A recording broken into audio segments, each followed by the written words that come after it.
So what's up mga uncle? So it's another day and it's another challenge nga atong bangon na sad mga uncle. So karon atong sumpayan ang atong mga suroy-suroy sa south na to nga vlog mga uncle. So kanin dapita naangya po ni sa Bituon Dumanog. So overlooking kayo ang dagat diha mga uncle. So nagsunod na punta ni Optimus Prime ato na po na overtikan sa Optimus Prime mga uncle. Padung nakta karon sa boundary sa Dumanog mga uncle. Ang dapita diyo.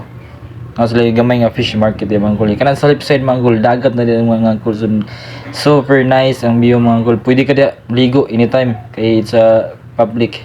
So kaya dapita mga uncle. Ayaw mo kumpiyansa diyo mare mo kay upa na man putol ang karsada diya kanang dapita oh. Pero kalapos na mo diya automatic 4 lanes na mo na mga uncle. 4 lanes na mo na diya. So mao ni ko ano last nga part sa kwan sa may Dumanhog yung mga uncle na diha 2 lanes na sa una diha pero nag-road widening mo sila mo nang karon perti nang dakos karsada nakaindot diya mga uncle magsiga na magabi mga uncle kinanay reflectorizing ng karsada